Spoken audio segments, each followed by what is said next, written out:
Today, we're diving into a powerful and much needed conversation with Amy Greensmith, a certified life coach, hypnotherapist, and personal empowerment expert. Amy is known for her raw and real approach to personal development, particularly in helping chronic people pleasers find their voice and establish unshakable boundaries. In this episode, Amy will share her insights on what people pleasing really is, how it differs from healthy support, and why it's such a pervasive issue, especially for us high achievers.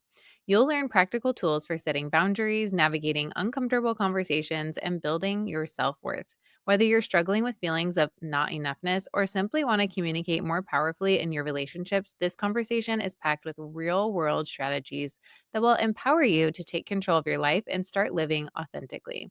Get ready to transform the way you approach boundaries, communication, and self worth. Amy, welcome to Life Without Secrets. Oh, thanks, Jillian. I'm excited to chat. I am very excited to chat about people pleasing in particular. I feel like it's a word that we hear a lot now, more so than we did, I think, even a year ago or 2 years ago. Like it's a word that pretty much everybody's heard now. This term of people pleasing, and so I thought it would be a really good idea to just start with like what really is people pleasing, because I think there's a misconception that people pleasing is about like self-centeredness or indulging in just me culture. Hmm. And so I want to just start with like, can you help us understand what people pleasing really is, why it's so pervasive, and how it differs from healthy support for others? Yeah, that's a great question. I'm glad that we're starting here. So, first off, I think we have to understand that the people-pleasing behavior tactic is actually rooted in our primitive defense mechanism. So we've all heard of fight, flight, freeze, fawn, right? Hmm. Well, fawn is a little bit newer in the conversation. And the idea is that if you were being attacked, if you were trying to deal with an aggressor or some impending threat, that you would placate that individual or that thing in order to stay safe. So, if we're talking about sort of like our primitive humanity, if we're, let's say, about to be attacked by a mountain lion, to fawn in the face of that aggressor might be to try to find a piece of meat and go, here, kitty, kitty, go over there, go grab that meat. And so all of these primitive defense mechanisms have modern iterations. Obviously, we're not fighting off wild cats all the time, but we are in situations where we feel a sense of threat. And it's very much on a subconscious level. So Hmm. it might be worrying about what your in laws think of you. It might be worrying about what folks in your workplace will think if you propose a new initiative that isn't quite popular. It might be with your own children or with a parent. And the root of it is survival, is I'm trying to stay safe. And I think Hmm. many people who are listening can relate to having maybe a volatile caregiver or someone who you had to walk on eggshells in order to make sure that you didn't get hurt, right? And I Hmm. think a lot Hmm. of a lot of the women who are listening, or if you were socialized as a woman or are femme presenting, we know what that's like to placate a man, to be kind and super polite, to not get murdered, right? Yeah. Yep. So Yeah. there I think it's important that we don't demonize the behavioral tactic of people pleasing because it's not always nefarious. It sometimes is quite literally the way that we can stay safe. Now, I think that is a motivation from self-preservation versus trying to placate or make everybody else happy because we're outsourcing our self-worth. It's not, I need you to like me to so that I can survive. It's, I need you to like me so that I feel like a valuable human, that I'm enough or Hmm. I'm worthy Hmm. or and conversely, if you don't accept me, then I must not be worthy. I must not be a valuable human. So having that delineation I think is really important. In fact, a while ago, I was being interviewed by a brilliant Black woman, and she said, "Well, let me ask you this. I went into the hospital in order to give birth to my baby girl. And I really made sure that I was super extra friendly to all of the staff and I was very accommodating and I wasn't going to quote rock the boat or any of the other idioms that we have around that.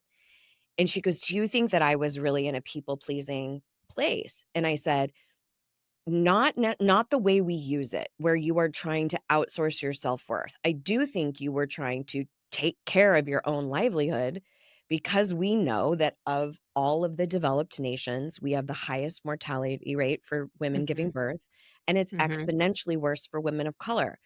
Yeah. Knowing that you actually had a threat, going in there to play your cards right was not because you don't feel valuable as a woman, but rather, I wanna stay safe in this scenario, in this situation. Mhm. So, Mhm.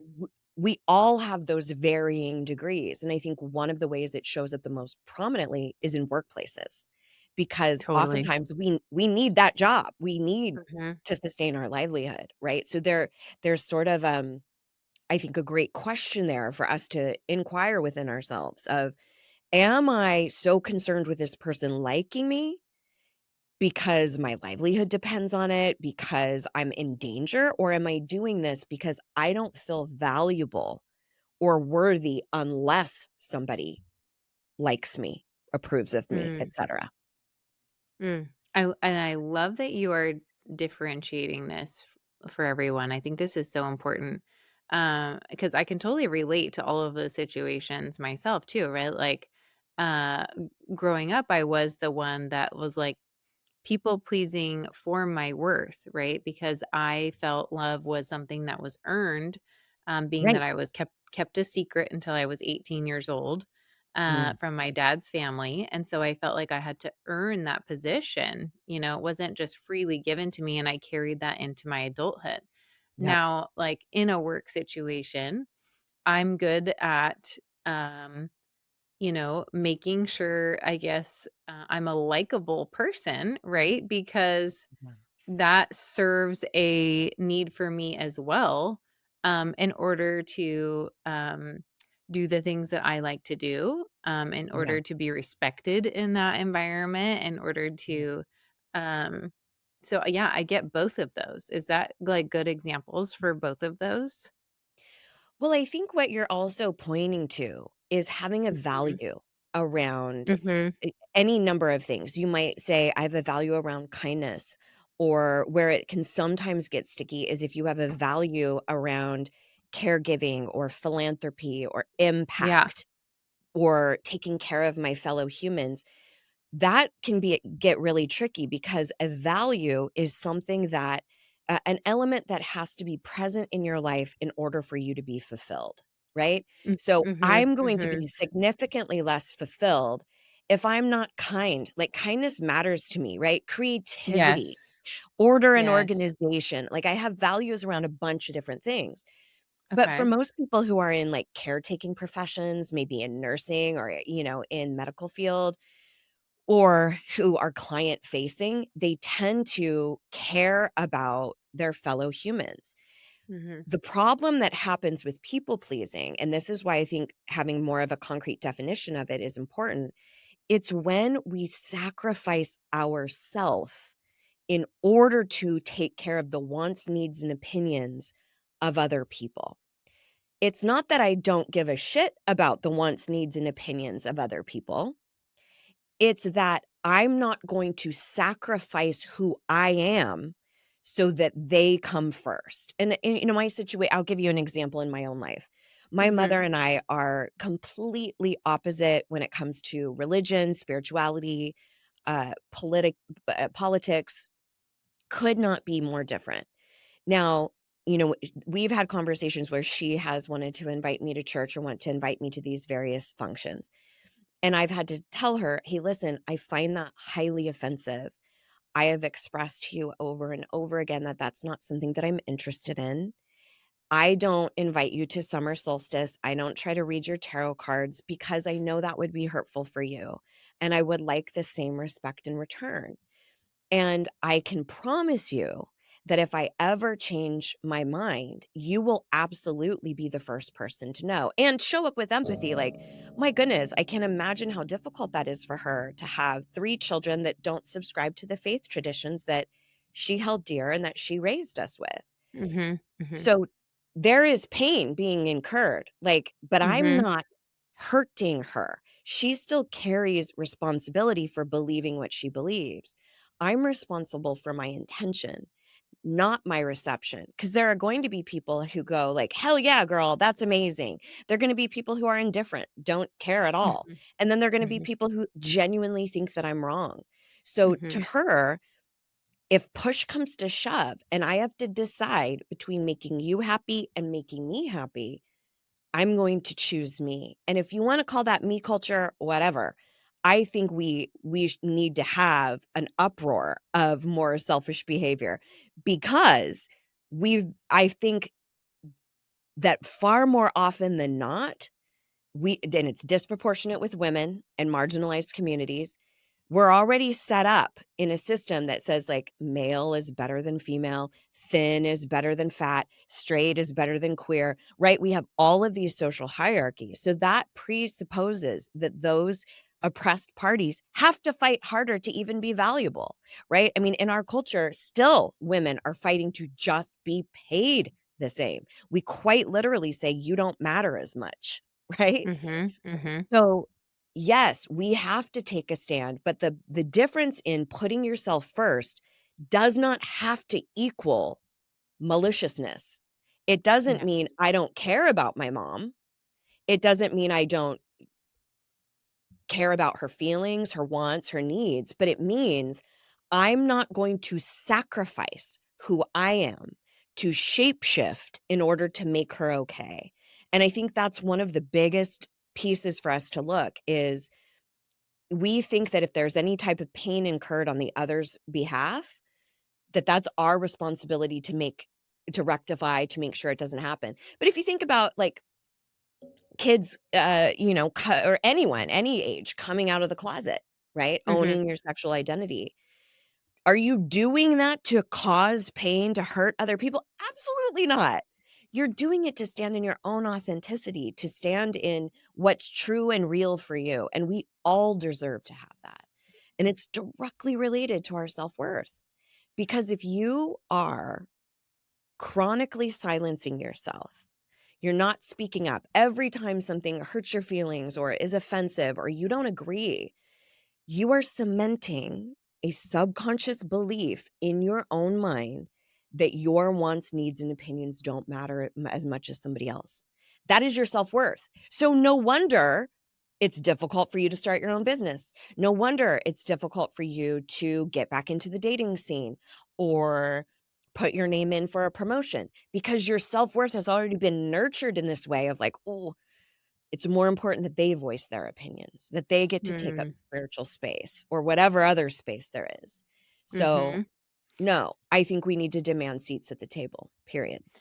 Yeah, and I love the idea too of, like, going back to your relationship with your mom, right? Like, that doesn't like, being, like, focusing on what we need personally, Mhm. is not saying that you can't have a healthy relationship, right? Like, it doesn't That's mean right. that you don't like you said, it's not that you don't care about her wants or needs either, right? Right. It means that you can have a conversation or be on a level of like it's okay, like this is what I'm choosing and for me and that's what you're choosing for you, and that doesn't mean Right. that love can't exist. It doesn't mean that you can't be there for another person.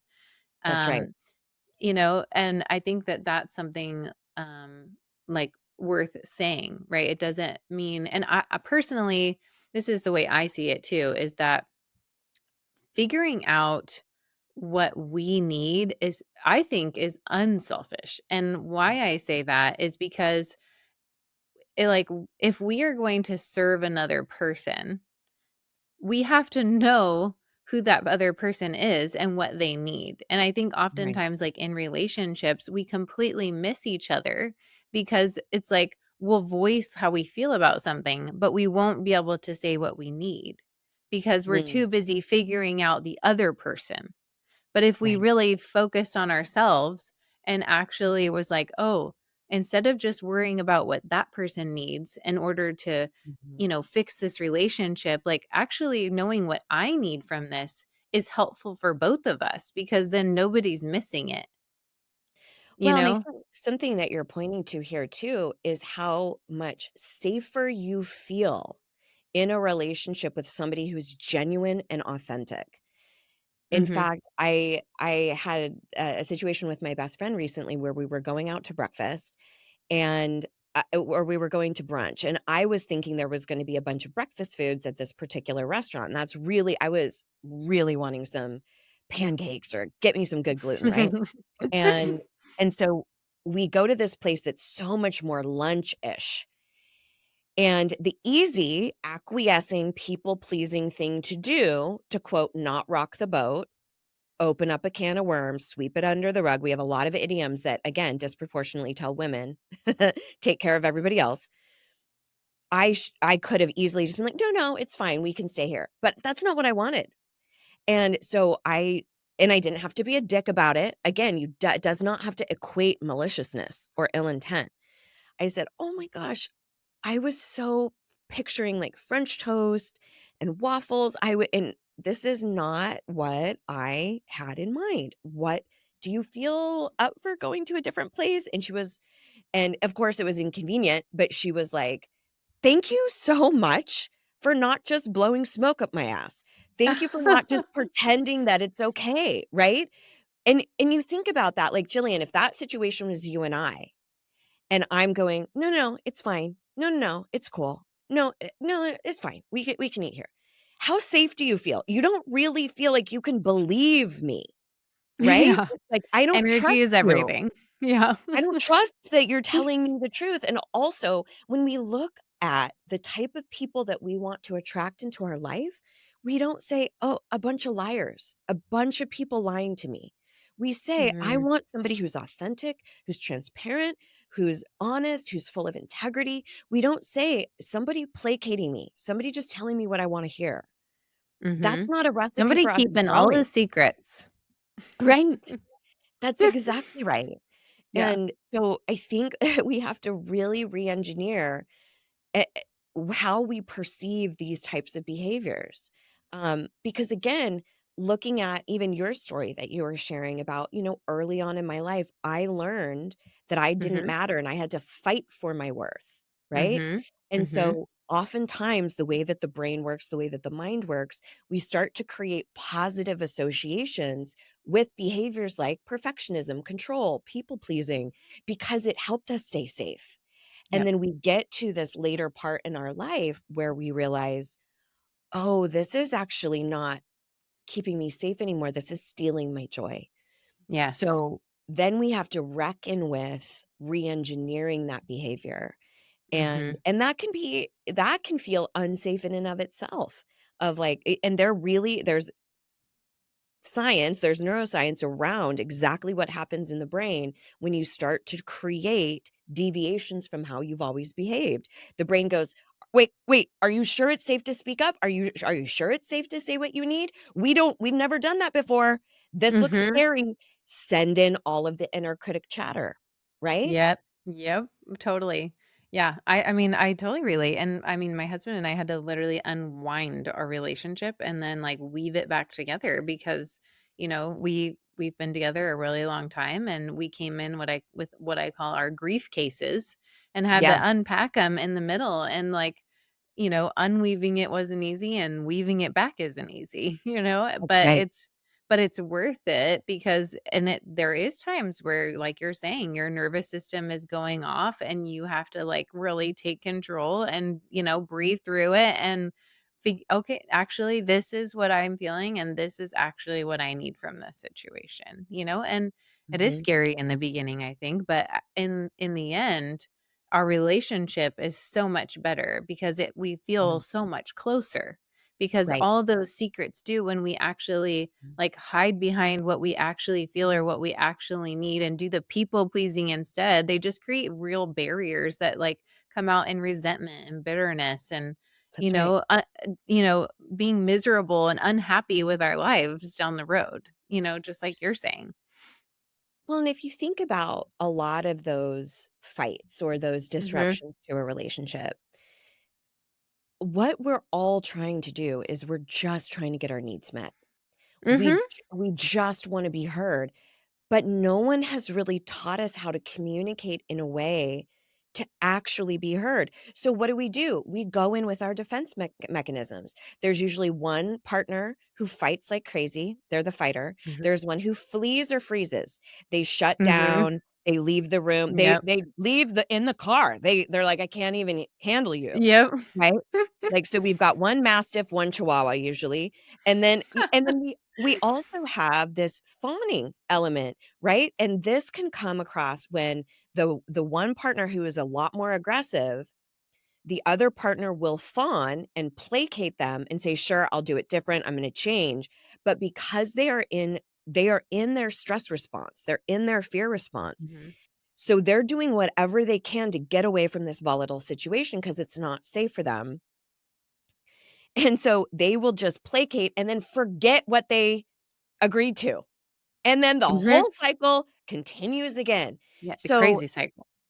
but and one of the pieces that I think is important to understand about it that is maddening for most of us is that it's actually counterintuitive to have thoughtful, peaceful, rational conversations. Because when we feel attacked as a human, it is natural for us to want to fight, flee, freeze, or fawn. Mhm. So we have to fight against our own internal mechanism that wants to Mhm. defend. And that's very difficult, right? Mm. But part of that is I mean, there's tons of hacks to having thoughtful communication, but part of it is what I like to call the conversation container. Like, is the container in which we are discussing things safe for both of us? Meaning, is one person interrupting the whole time? That's not a safe container. Is somebody name calling or saying, "You always do this"? Are both parties willing to own their shit and their piece in the matter? Mhm. Or, and I oftentimes will tell people, if you're in dealing with somebody, whether it's a partner, a parent, a kid, whoever, and they never, and I mean never, take responsibility, don't take ownership, and they routinely say things like, if only you would do this, then I wouldn't have to do this, right? I would never Mhm. respond that way if you didn't behave. Now we're dealing with somebody who there are other clinical things at play here. You're not dealing with a collaborative experience where that person is ready to own their piece in the matter. And and I'm not talking about just in the heat of the moment when you both are yelling and screaming. I'm talking about as a pattern over the history of your relationship, they're never taking ownership. Because what I do see happen, I'm curious if you and your husband have come up against this at all in your trainings, is I will see, again, I see disproportionately women Mhm. who will say, I'm the one doing the therapy, going to search out all of the support, Yep. and my husband's not doing much. And again, I'm speaking in heteronormative terms. It obviously affects queer couples as well. But I'm doing all of this stuff and they're not. And then they think, again, it's my responsibility to learn the new communication techniques, to if only I do something different, then my partner will magically show up. And I'm like, no, what you're doing is, and I have this metaphor of like, okay, there's a reason why we say it takes two to tango. There can be one person who buys the both of you your dance shoes, who rents out the dance hall, who hires the dance instructor, who drives you over there, and that other person can still refuse to fucking dance. Mhm. Mhm. Yep. So, I'm not going to keep teaching you ways to dance and keep teaching you ways to pick out new shoes when the problem is that person not showing up and being willing to dance. So, Yep. I think it's important that we don't think, "Oh, if only I learn one new thing, new way to communicate," because sometimes you stepping into your self-worth, the casualty can be relationships. Mhm. Sometimes there's collateral damage. I don't believe that every relationship is worth saving, whether it's familial, romantic, or otherwise. Mhm. Because again, sometimes I think the cost is too great. Yeah. Yeah, they what do they say? Like, you either grow together or grow apart. Mhm. And, I will say, like, I think my husband did a lot of his growth earlier on. Mm. And so we were definitely grew apart during that because I was still stuck here in my own motives and trauma. And Yes. then, and it was interesting because then I went on my own growth journey. And again, there were times we would get closer, and then there were times where we would grow apart because we were just not on the same path or Yeah. yet, right? We were on our own path. And I remember when we actually, like, he had his own trauma therapist and I had my own trauma therapist. Mhm. And I remember I said, because we'd gone to lots of therapy many times before. But Mhm. in that one particular, I was ready to leave actually at this point in our Mhm. relationship. Sure. And I said, I'm going to go to therapy, but this time I'm going to go for me. I'm not Yes. going to go for you. And at Yes. the end of it, if we end up together, I'm okay with it. And if we don't, I'm okay with it too. And it Yes. was actually that piece that gave me the freedom to work on me and actually him to work on him, Yeah. right? Like, instead of focusing on the other person. That's right. Yeah. That's right. And, it's not dissimilar to having, let's say, a child, maybe an adult child or a sibling who is an addict. Mhm. We get stuck in this phase of like, if only I can get through to them, if only I can Yes. say this something different, or I'm going to do this, or I'm going to try this tactic. The only thing that's going to get that person clean is their desire to get clean. Yep. And I definitely think that this is genderized, like, where if you look at a lot of the things that little girls are socialized with, as far as toys, they're all caretaking stuff, right? Like, I never wanted to be a parent. I wanted to do their hair. I wanted to do their makeup. Give me all the fashion stuff, but I was not interested in care. I didn't want to cook. I still fucking hate cooking. Me Like, too.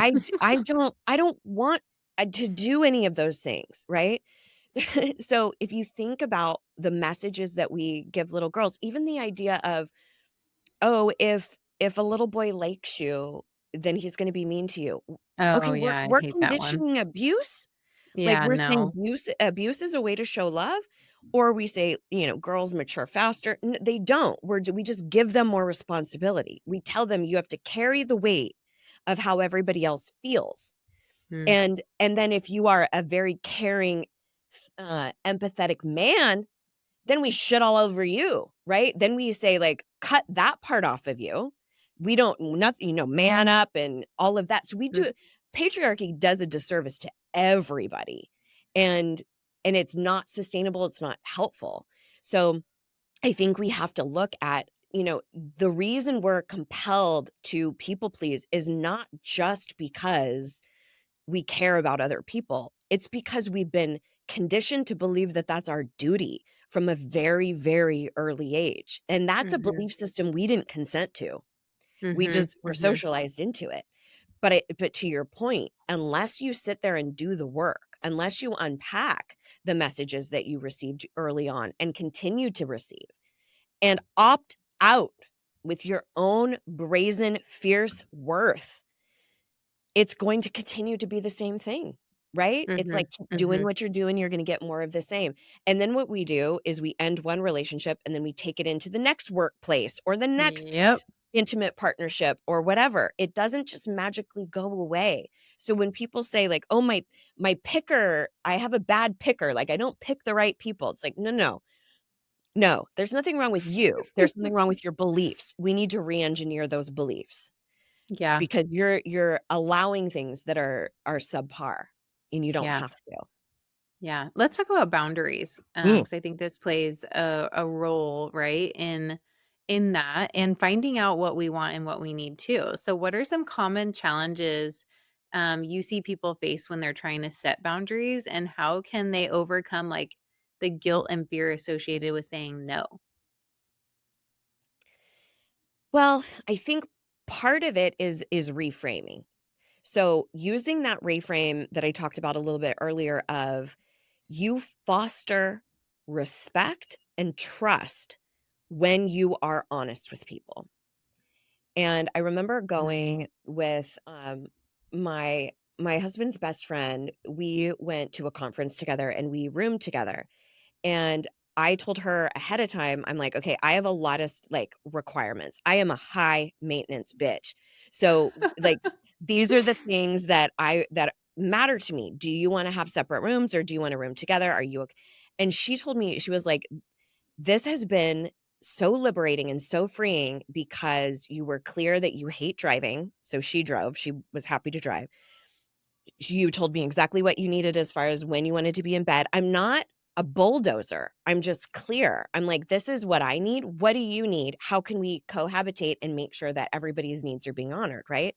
Mhm. So I think knowing that reframe of I'm fostering trust in this relationship, whether it's work related or not, that for me feels like a really noble reason to start flexing that no muscle for having difficult conversations. The other thing is we can go into boundary conversations with so much respect. Perfect example is how we lead into a boundary conversation. If I were Mm. to say to you, "Jillian, we need to talk," Oh, boy. right? Yeah. All your defense mechanisms go up, Mhm. right? Mhm. If you have Yeah. anxiety, holy shit, now you're gonna be ruminating on that for hours. Yeah. But if I said to you, "Hey, Jillian, there's some stuff that I'd really love to run by you. I'd like to get your perspective on. Would you have time in the next week?" Probably just like 30 minutes or so. Um, do you, and then we could set that up. That is very, very different, right? Mm. I'm Mhm. going into the conversation already saying, "I care about your time and energy. I care about what you have on your plate. I'm coming at you in a much more vulnerable way as opposed to something that's going to elicit all of your defenses." Mhm. And then if you were to say to me, "Sure, what's it regarding?" For the love of God, everybody, just tell the person what it's regarding, because if you're on the other Right. side, now you're gonna ruminate for a week until that conversation happens. Just say, "Hey, I don't feel fully settled about some of the stuff we talked about the other day with Mhm. relation to the podcast we're starting," whatever, Mhm. or the division of labor. I don't feel totally fully at peace about that, and I had some epiphanies, and I would really love to share it with you. We certainly don't need to get into it right now. 'Cause think about when if you just got your ass handed to you at work, or you just had an altercation with your kid or something, you might not be Mhm. in the most amenable position to have a thoughtful conversation about what somebody else needs. Yep. So even how we broach a boundary can set them up for success. Another piece of that too is when you sit down to actually have the conversation. John Gottman calls this a soft startup, and it's essentially leading with vulnerability.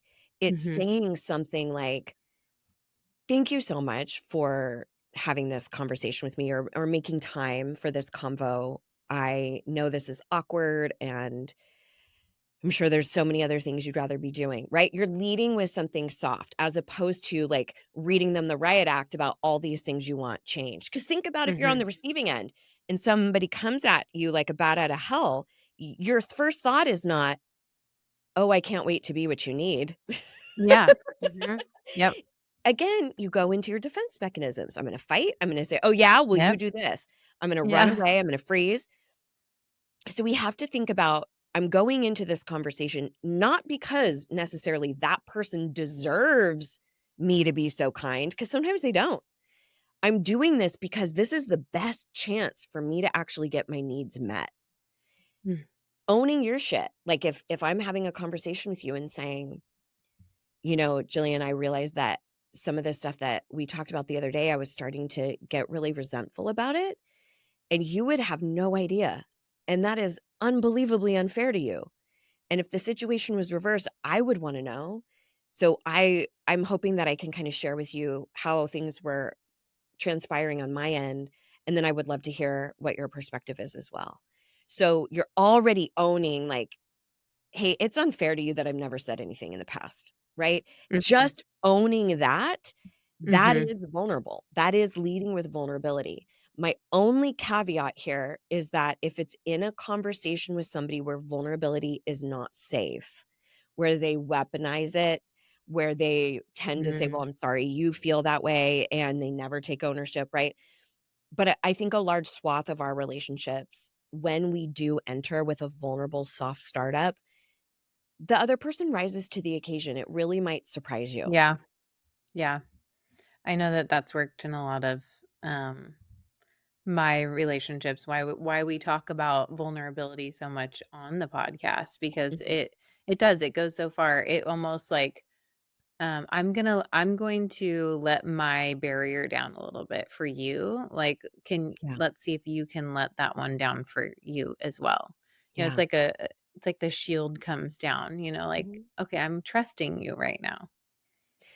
Well, Um, a perfect example of this, I just mhm. had a client who, uh, she's very gregarious, she's very outspoken, and she loves when I talk about her too, by the way. She's given me permission to share her story. Love it. And she has a situation with her workplace where her immediate supervisor was just stepping all over these boundaries, right? And so she had spoken up, but she spoke up with kind of joking or being passive aggressive, saying, like, well, of course, give that to me. I am always the yes person. Like, I guess I'll take care of it. Right. So she was speaking up, but not in a way where she could actually be heard. And of course, Mm, if you think about the other person, it makes logical sense that her boss would go, I'm sure if it was a big deal, she would tell me. I'm sure mhm, if Jillian really had an issue with it, she would say something because it's wrapped up, it's enveloped in this idea of jest and then it's funny or it's a joke. So we totally re-engineered her approach. We led with vulnerability. She goes into his office and she says, and again, vulnerability is not being splayed wide open and sharing all your deepest, darkest secrets. It's just yeah, sharing your humanity. And so she goes in and she says, "Hey, listen, I love working here. And I hope that I do work in such a way that I make things look easy. But I'll be really honest, the way that some of the structure is in place and some of the distribution of labor is really untenable for me. And long term, I just I don't see myself here. And I don't know if I've been as clear with you about some of these issues, and I would really like to propose some solutions, and I'm hoping that you can hear me out." Approaching things that way, mhm, just stating mhm, that is a vulnerable way to go in. You're not saying, "This needs to change, we need to do that." Does it You're saying, "Hey, listen, the place that I'm in, I can't sustain this, and I need you to hear that." And I'll tell mhm. you what, since she has had that conversation, she's had to reinforce the boundary 1 or 2 times with emails like, "Hey, again, per our conversation, I'd appreciate it if you'd refrain from sending me these messages." "Oh, sorry, you're right, absolutely." And so she's had to reinforce them. That does come into play with boundaries sometimes because people are used to the people-pleasing version of you. Right? Mhm. Yep. Someti And so a lot of times it's not out of malice, like, he's not like, I don't care what she has to say, I'm gonna just run all." No, he genuinely forgot, and so it's on her the onus is on her to say, "Hey, listen, I meant it. I meant it." Mhm. Mhm. Just a reminder, right? And it has completely changed her work world and the amount of labor that she is sustaining there. Um, What so, would you I suggest if it's you important. come with vulnerability or you approach a situation in that way and they respond more with they're still defensive. They're still like, "Oh Yeah, gosh, yeah, oh, here she is again, what do you have to yeah, say today?" And if it's a yeah, work situation in particular, that can be yeah, even more difficult because it's not like you can just like turn around and walk away always, right? right. Do you have any suggestions for that particular situation? Yeah. Okay. First of all, 2 things. One is breathing, like going slowly. Because the minute that somebody like starts to write you off and dismiss your emotions, it can be Mhm. really easy to retaliate. So taking deep breaths. And the second piece is talking as slowly as you can. Because Mhm. once we get defensive, that's when we start going really fast. And we have mirror neurons in the brain. It's actually a way in which we can stay safe. And one of those is to mirror other people's emotions. And Mhm. so if you are leading with calmness and softness and peace, you are setting it up where it's going to be so much harder for them to be aggressive and combative. So staying calm is going to be your best measure. Now, if they continue to disrupt and dismiss how you feel, again, it depends if they're a subordinate or if they're your boss. So if it is your boss, then you might say something like, "Hey, listen, I get that we operate differently, and I'm Mhm. hoping that you can hear me out because I do think that this will affect company culture, bottom line, blah, blah, blah." Bring it back to the overall vision or what you're doing at the company.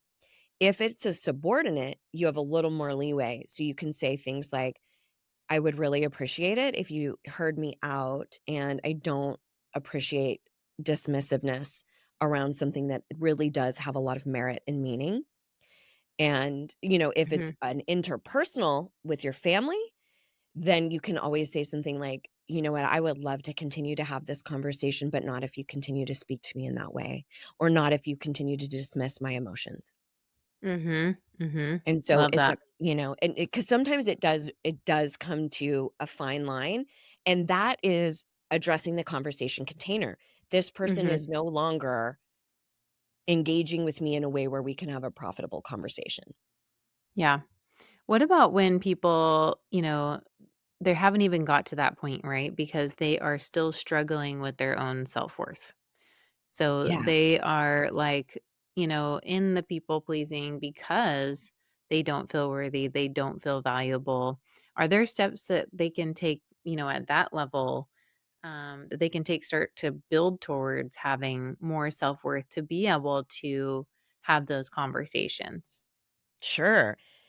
So, contrary to popular belief, I don't believe that it always has to be, you have to start internal. I think you always have to address the internal, but I think there's multiple entry points to create change. One entry point is through behavior, is to actually start behaving in a way that you're terrified of doing, right? You don't have to believe in your own worth to start speaking up. You can then start bolstering a sense of self worth by speaking up, but it tends to be really, really terrifying. So,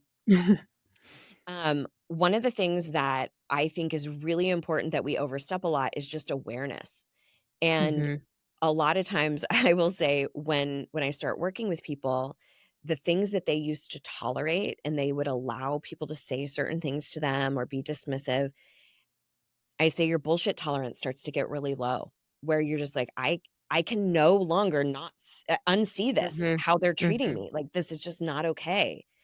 And so you start to heighten that awareness. So one exercise that you can do is to take a little inventory of who are the people that I get the most pissed off about. And oftentimes it'll be somebody who we chronically complain about. I'm not talking about, "I had a rough day at work and I just need to vent," right? We all need to clear that out and vent. I'm talking about a habitual complaint that you Yeah. complain about somebody you work with, somebody, whatever.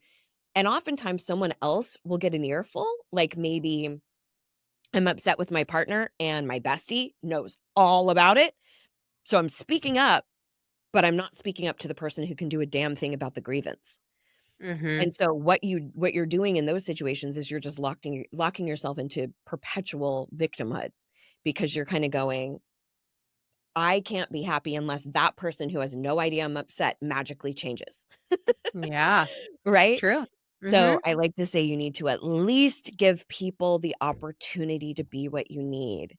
So your first item of business is to take an inventory of who are the people and what are the situations that I complain about, and does that other person have any idea that I'm bothered by this? Mhm. And as you start to gain that awareness, you'll start to realize, like, oh, I haven't even given them the opportunity to be what I need. They might have no idea, or they might think I just joke about it, right? Mhm.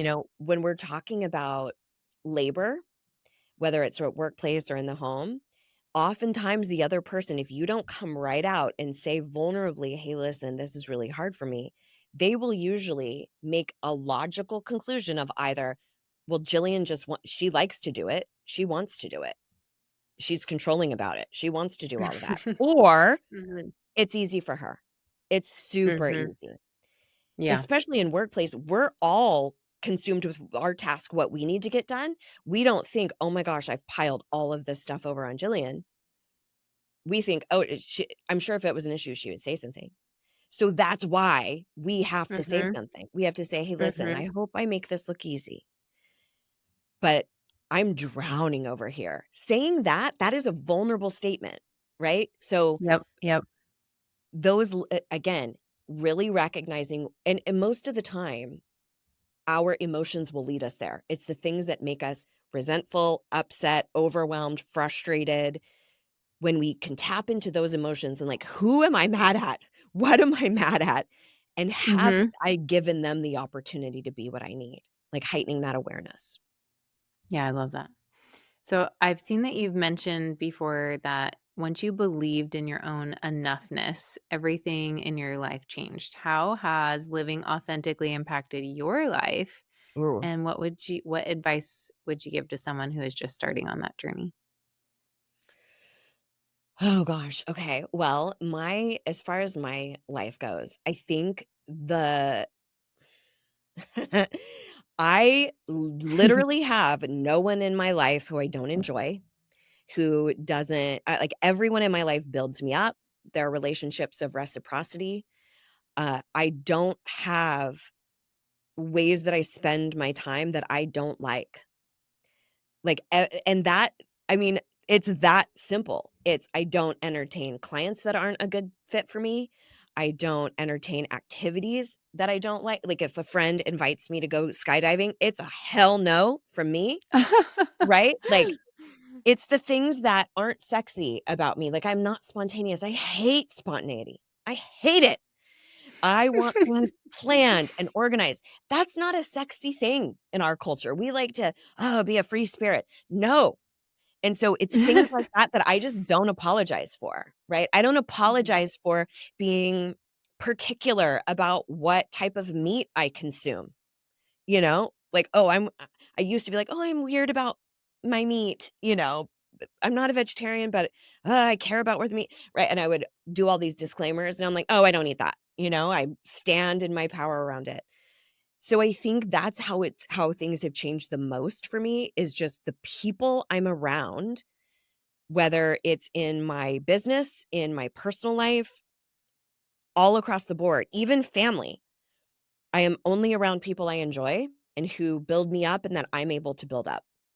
And same thing with what I do with my life. And that has been being very adamantly child-free by choice since I was really young. That was not popular as somebody who's been married for 25 years. People are like, "What? Who's gonna take care of you?" And I'm like, "Talk about selfish." Um, but, stuff like that where I'm just like, I just don't entertain activities or people that I don't enjoy. And Mhm. that is really amazing because I feel like I'm surrounded by incredible humans that are just bright, beautiful lights in this world. And then what I would say to somebody who's just starting out is, my goodness, please be gentle with yourself. I'm coming at this as somebody who's worked in this field for 18 years. I've had a good run. Okay, so the reason why a lot of this stuff comes out of my mouth and the easy phrases that I have to say are because I talk about it nonstop. I'm literally rehearsing it constantly. Mhm. So what I would say is if you are feeling like you don't matter and that you are not enough, you are not alone. Most Almost everybody that I have met has some sort of deep-seated belief like that. And it's also malleable. It's rectifiable. Beliefs Mhm. are not facts. A belief is a feeling of certainty around something, and we can change that. So even if you feel certain that you are not enough, that doesn't have to be true. It does not have to be your reality. And I mentioned to you before that I tend to work with a lot of folks in the medical field. So one of my Mhm. favorite things to say to them is, "You are not exempt from the science, doctor. The science also applies to you." But I will tell you, it doesn't matter how accomplished, how many boxes you've checked off, it's the same deep-seated beliefs that need to change, and it's possible, and you are not exempt from the science. Yeah, love that. Well, this has just been such a fun conversation and super powerful. I think you have a way with words. I think that is easy to understand. So I really appreciate you just like sharing, being open about it, and just helping others. Know and understand what that looks like from your Yeah. examples, and from your own life. I think it is helpful, the way that you explain it and the way that you give examples, because we can talk about what it is, but when we have an example, it just makes it that Yeah. much more relatable to our life. And so I really appreciate you sharing those. Those were so impactful, I think. Oh, thank you for saying that. I tend to teach the way that I learn best. Mhm. And so, yeah, I like very linear, practical steps Yeah. but thank you for saying that. And I appreciate it. and I will say, like, I was a mom at 18. Mhm. So, I have the opposite, right? Where like there Mm. has never been a point in my adult life that like I didn't have to think about someone Mm. else. And I will say that making it a priority to figure out what I like, Yeah. and still doing those things that make me feel joy and make me like a new adventure. Yes. Like, Yes. it's like if my daughter wants to take singing lessons, it's like it's not just signing her up. I'm like, "Well, maybe I want to take singing lessons. I'm going to do that with you." Right. It's like it's never stop learning about yourself just because you're focused on your kids. And I think that has been something that I've learned over the years. And I will say, like, in the beginning, it was for survival, right? Like I Sure. was 18, I was a mom, I was going to school. I had my son on a Monday and I was back to college the next Monday. I had to prove to the world that I wasn't going to be a statistic, right? And so I became Mhm. valedictorian. I did all the things, and but I I I could do the things, but like who was I? What did I like to do like for a hobby? Yeah. And I like it's okay to like however old you are, however many kids you have, if you have kids, if you don't have kids, if you're That's right. married, if you're not married, like whatever, like what do you like to do and like Yeah. prioritize those things, It's like I was just looking at something today actually, and it was like talking about like from the age 35 to 60, like your average, like you gain 2 pounds a year, and by the time you're 60, you can no longer do the things that you were doing at 30. Mhm. And I'm like, well, first of all, like I'm trying to do the things so I can do stuff at Mhm. 60, but like, Right. but also like have fun. Yeah. Like, go on the adventures, like, figure out what you like, do something Yeah. new and stop making everyone's responsibilities your own and reprioritize yourself a little bit, is what I Well, will say on the other side.